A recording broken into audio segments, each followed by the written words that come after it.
서울시 코로나19 대응 상황부터 먼저 말씀드리겠습니다. 6월 22일 오늘 10시 현재 서울 신규 확진자는 8명으로 방문 판매업체 리치웨이와 도봉구 요양시설을 중심으로 확진자가 발생하고 있습니다. 추가로 지난 금요일부터 또 다른 방문 판매업체 대자연 코리아에서 확진자가 발생해서 신속 대응반을 파견해 놓고 있습니다. 확진자는 총 7명이고 이 중 서울 거주자는 3명입니다. 131명을 대상으로 전수검사 및 자가격리를 시행 중입니다.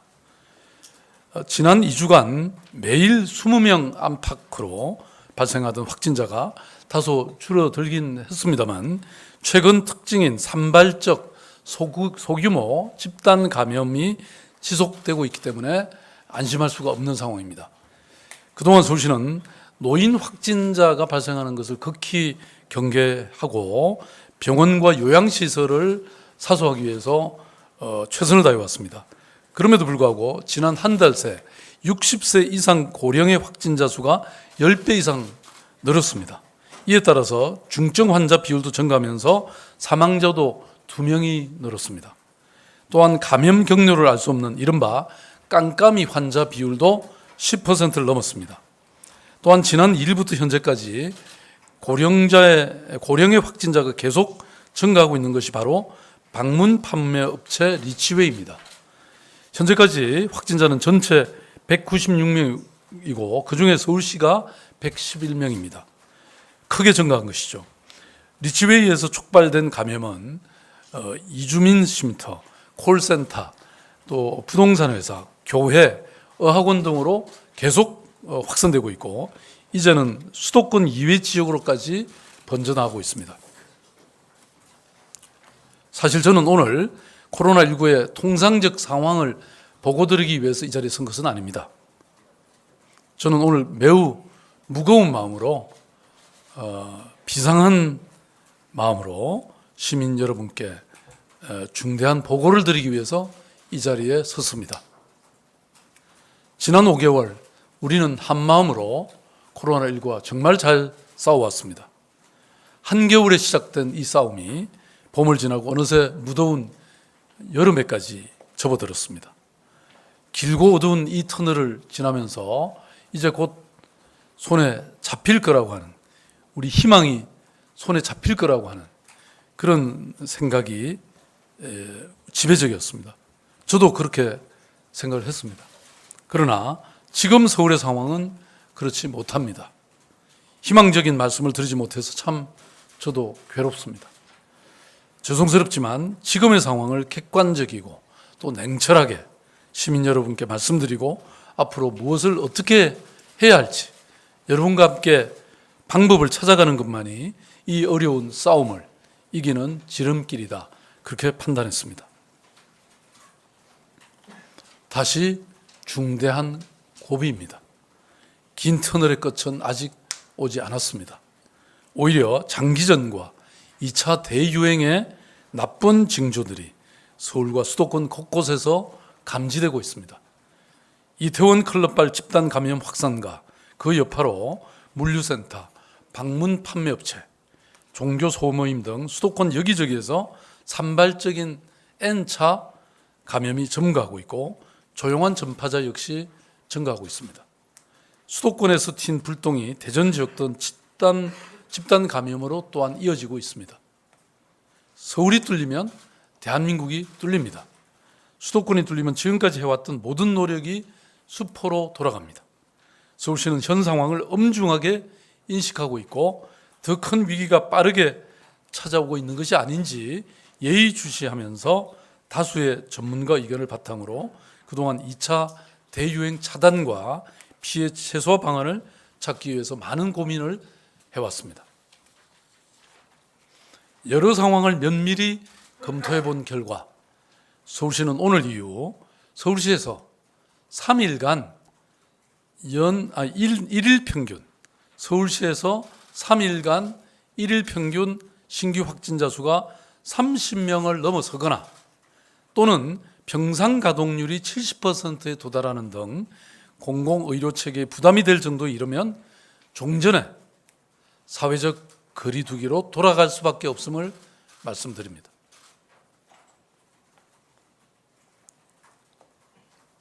이처럼 코로나19 바이러스의 폭발적 전염력을 감안할 때 산발적인 집단 감염의 고리를 지금이라도 끊어내지 않으면 2차 대유행은 언제라도 촉발될 수 있는 상황입니다. 당초 감염병 전문가들은 그 시기를 올 가을로 예상했지만 지금의 추세라면 7월로 앞당겨질 수 있습니다. 실제로 최근 국내 데이터를 바탕으로 확산 모델을 적용해서 앞으로의 상황을 예측한 결과는 충격적입니다. 감염병 전문가들의 연구에 따르면 이태원 클럽 집단 감염 발생 전까지는 한 사람이 전파시키는 지수를 뜻하는 감염 재생산 지수, 이른바 R이라고 하죠. 이 R 지수가 전국 평균 0.58로 확진자당 2명, 그러니까 확진자 2명당 1명이 감염되는 수준이었지만 4월 30일부터 6월 11일까지 전국 평균 R 값은 1.79로 급격히 증가된 상황입니다. 지금은 약간 주춤해졌습니다만 R 값이 열흘 전 수준대로라면 한 달 후 하루 확진자 수가 800여 명에 이를 걸로 예측되었습니다. 이대로라면 지금이 2차 대유행 한 달 전이라는 얘기입니다. 또한 최근 대중교통 이용 상황과 서울시의 생활 인구 데이터 분석 결과는 우리에게 더욱 큰 경각심을 가지게 합니다. 출근 시간대 버스와 지하철 이용객 수를 작년 같은 기간과 비교해 보았습니다. 확산세가 절정이었던 시기에 잠시 멈춤 시행을 하면서 3월 2일부터였죠. 37.5%라는 기록적인 감소폭이 나타났습니다. 그만큼 밀접 접촉을 우려한 우리 시민들이 대중교통 이용을 자제해 주셨던 것이죠. 그러나 6월 들어서 작년 같은 기간 대비 18% 감소에 그치는 등 대중교통 이용객이 급격히 늘어났습니다. 이 추세대로라면 7월이 되면 예년 수준으로 거의 회복될 것이 분명합니다.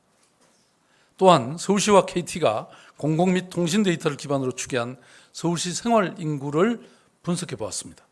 종로, 역삼동, 여의도, 삼성동 등 주요 밀접 지역의 생활 인구가 평상시 대비 사회적 거리두기 시기에는 78.1%로 감소했다가 5월 초 생활 속 거리두기로 전환한 이후에는 최대 85.4%로 회복이 됐습니다. 코로나19의 장기화로 누적된 시민들의 피로감이라든지 또 참아왔던 사회활동과 모임을 재개한다든지 또 민생 경제 어려움이 심화됐다든지 계절 변화에 따른 대외 활동이 증가됐다든지 이런 사회적 거리두기에 대한 의지가 갈수록 약화되고 있는 것이 사실입니다. 충분히 이해가 됩니다. 그런데다가 학생들의 순차적 등교 개학이 시작되면서 생활 속 거리두기가 느슨해진 것도 사실입니다. 문제는 서울을 비롯한 수도권에 대한민국 인구의 절반이 생활하고 있고 인구 밀도는 엄청 높다는 사실입니다. 그만큼 코로나19가 가장 좋아하는 그 조건인 밀폐, 밀접, 또 밀집 상황과 장소가 곳곳에 존재하고 그만큼 위험도가 높다는 것입니다. 더욱 우려스러운 것은 2차 대유행이 찾아올 경우에 우리의 의료 방역 역량이 감당하기 어려운 수준에 이를 수 있다는 사실입니다. 특히 지난 1월 말부터 계속되어 온 의료 방역진의 누적된 피로가 위험 수위에 와 있습니다. 만약 여름철이든 또 가을철이든 아니면 겨울철에 독감 유행과 겹칠 경우에 지금의 의료 방역 체계는 붕괴되는 최악의 상황을 맞을 수도 있습니다. 우리는 뉴욕 등 세계 선진 대도시들조차 의료 인력과 병상 등 의료 역량이 감염병 확산세를 따라가지 못해서 확진 판정을 받은 중증 환자가 자택에서 사망하는 비극적인 상황을 목격했습니다. 2,500여만 명의 인구가 집중되어 있는 대한민국의 수도권에서 이런 일이 일어나지 말라는 법이 없습니다. 그렇게 되면 대구 경북에서 경험했던 감염병 폭발 상황과 다를 것이 없어집니다. 이미 수도권은 의료 시스템이 집중되어 있기 때문에 이것이 붕괴되면 전국이 뚫려버리는 이런 상황을 초래할 수 있습니다. 또한 독감은 코로나19에 비해 치명률은 상대적으로 낮지만 노인, 기저질환자 등의 치명률이 높은 코로나19와는 다르게 영유아, 청소년 등의 치명률 또한 상당하다는 점에서 또 다른 위험 요인으로 작용할 가능성이 높습니다. 연간 10억 명으로 추정되는 전염령과 또 증상의 유사성 등을 고려할 때 지금부터 철저한 대비가 필요합니다. 또 하나의 불길한 전조는 세계 곳곳의 상황입니다. 세계 각국의 봉쇄 조치가 해제된 이후에 코로나19 신규 확진자는 다시 가파르게 증가하고 있습니다. 지난 19일에는 신규 확진자가 18만 명이 쏟아져 나오면서 기록을 경신하고 있습니다.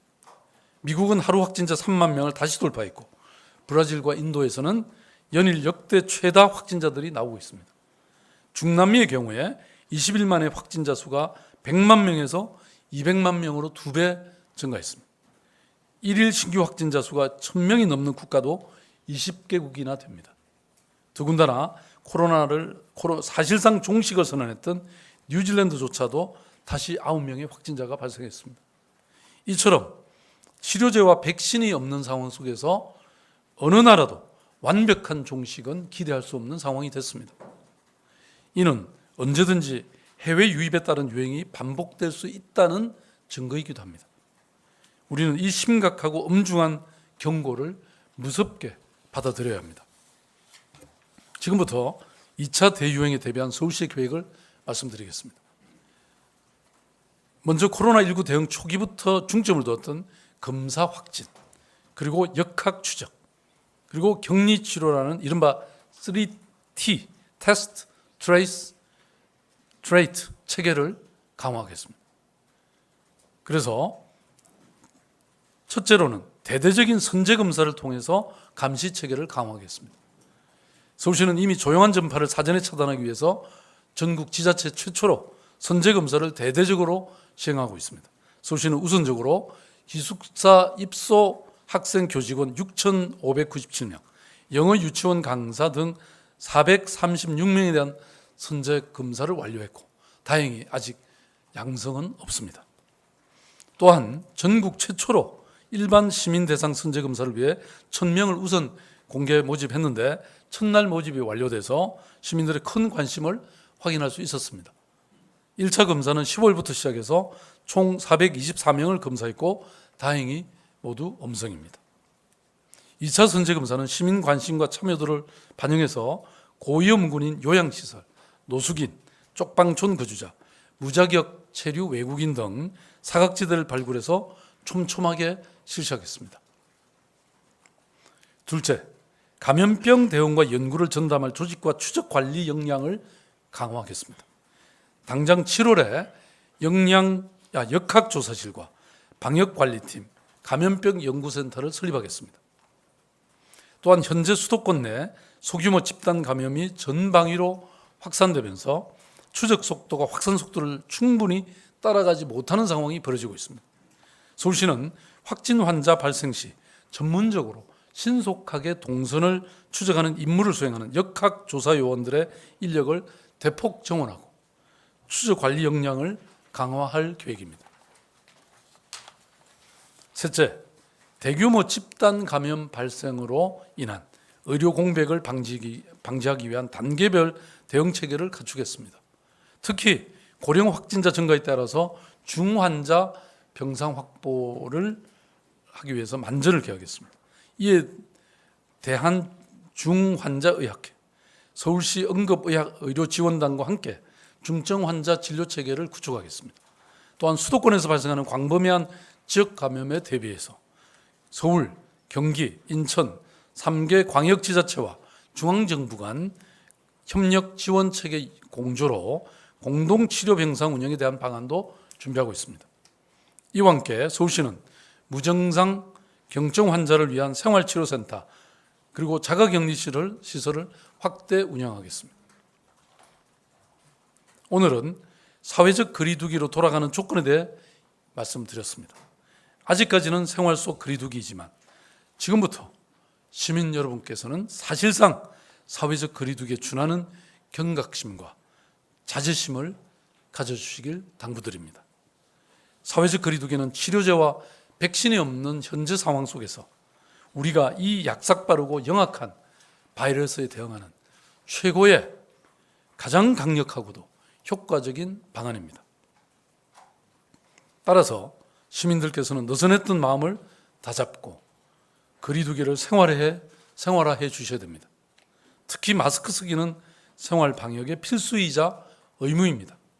또한 산밀 상황이 발생할 수 있는 모든 상황, 실내 체육시설 이용, 모임과 회식, 각종 행사와 대회, 밀접 접촉이 이루어지는 소규모 종교 모임 등 이 모든 분야에서 적극적으로 자제해 주시길 당부드립니다. 물론 당장 서울시가 홀로 강력한 사회적 거리두기로 돌아가는 것은 큰 효과를 보기 어렵습니다. 정부는 물론 경기도, 인천시와도 긴밀하게 협의하면서 상황을 예의주시하겠습니다. 또한 학교의 등교 계약도 중요한 부분이므로 교육부 및 교육청과도 긴밀히 협의해 나가겠습니다. 서울시의 방역 전략은 검사, 추적, 치료의 3T를 강화하고 밀폐, 밀집의 산밀을 차단하는 것입니다. 그리고 이 승패는 시민 여러분의 동참에 달려 있습니다. 거듭 말씀드립니다. 지금보다 상황이 조금 더 악화할 경우에 서울시는 선제적으로 전면적인 사회적 거리두기를 시행할 수밖에 없습니다. 지난 3월 초 서울시가 시작한 잠시 멈춤은 코로나19의 종식을 기다리면서 시작한 것이었지만 이 바이러스가 우리의 예상보다 훨씬 더 강력하고 끈질긴 존재임을 우리는 확인하게 됐습니다. 순간 방심하면 잠시를 넘어 지금까지 우리가 경험한 것보다 더 심각한 기나긴 멈춤의 세월이 그런 상황이 올 수도 있습니다. 무엇보다 지금까지 잘해오셨고 또 K방역으로 세계 모든 국가들이 칭찬했는데 우리가 그 명성을 끝까지 유지해야 되지 않겠습니까? 전반전에 아무리 선방했더라도 후반전에 대량의 실점을 한다면 그것이 무슨 소용이 있겠습니까? 현재 엄중한 상황에 대해서 함께 인식하고 방역의 주체로서 시민 여러분께서 힘이 돼 주시길 강력히 당부드립니다. 서울시는 늘 그렇듯 코로나19의 최전선에 서 있겠습니다. 서울시의 백신은 변함없이 시민 여러분입니다. 감사합니다. 네.